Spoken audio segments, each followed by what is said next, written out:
আসসালামু আলাইকুম প্রিয় আপু এবং ভাইয়েরা, আপনারা সবাই কেমন আছেন? আপনাদের সকলের দুয়ায় আমি আলহামদুলিল্লাহ ভালো আছি।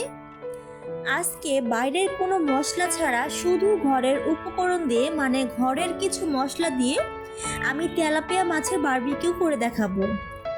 এই বারবিকিউটা করতে কিন্তু বাইরে থেকে কোনো রকম মশলা কিনে আনতে হবে না। আর আপনি যদি আমার ফেসবুক পেজ থেকে ভিডিওটা দেখে থাকেন অবশ্যই একটি ফলো, লাইক, কমেন্ট করে দিয়ে যাবেন। আর আপনি যদি ইউটিউব থেকে দেখে থাকেন তাহলে অবশ্যই একটি লাইক, সাবস্ক্রাইবার করে দিবেন। তো চলুন ভিডিওটা শুরু করা যাক। প্রথমে হচ্ছে আমি জিরার গুঁড়া, ধনিয়ার গুঁড়া নিয়ে নিয়েছি, হলুদের গুঁড়া নিয়ে নিয়েছি, এবার মরিচের গুঁড়াটা নিয়ে নিলাম। তারপরে হচ্ছে গরম মশলা গুঁড়া, আদা রসুন বাটা আর হচ্ছে টমেটোর সস দিয়ে দিয়েছি। এরপরে আমি সয়া সস দিয়ে দিয়েছি, এটা অপশনাল, বাসায় থাকলে দিতে পারেন আর যদি না থাকে না দিলেও সমস্যা নেই। তারপরে হচ্ছে আমি লেবু দিয়ে দিয়েছি। এখন মশলাটাকে ভালো করে মিক্স করে নেব হাতের সাহায্যে। আর এই যে হচ্ছে তেলাপিয়া মাছটা, এখন আমি এই মাছের উল্টে পাল্টে ভালো করে মশলাটা মাখিয়ে নেব। অবশ্য মাছটা কিন্তু ভালো করে ধুয়ে নেবেন, তাহলে না খেতে ভালো লাগবে। এরপর আমি লবণ দিয়ে দিয়েছি, কারণ লবণ দিতে আমি একদমই ভুলে গিয়েছিলাম। আপনারা কিন্তু একদমই ভুলবেন না। আর আপনারা যদি সয়া সস দিয়ে থাকেন সামান্য পরিমাণ লবণ দিবেন, আর যদি সয়া সস না দিয়ে থাকেন তাহলে একটু বেশি লবণ দিবেন। তো ভালো করে মাছটা আমি মাখিয়ে নিচ্ছি। আর এখানে সরিষার তেল দিলাম, আর এটার স্বাদ আসবে কিন্তু সরিষার তেল থেকেই।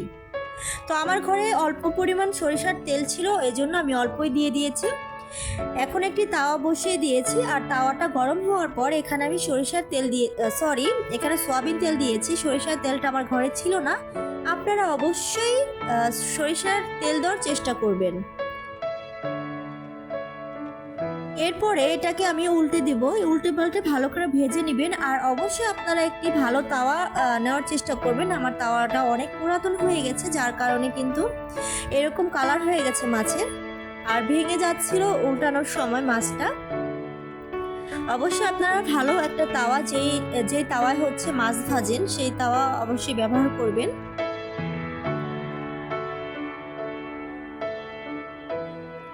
এরপর চামচের সাহায্যে আমি দেখছিলাম ভিতরে হয়েছে কিনা। এই যে একদম পারফেক্ট হয়ে গেছে আমার মাছ ভাজাটা। আর এই যে আমি কিন্তু পরিবেশন করে নিয়েছি, টমেটো দিয়েছি, শসা দিয়েছি আর টমেটোর সস দিয়ে দিয়েছি।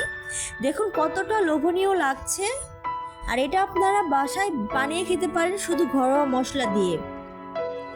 তো ইউসুফ বারবার হচ্ছে দেখাচ্ছিল মাছ, ও মাছ ভীষণ ভালোবাসে, খাক আর না খাক।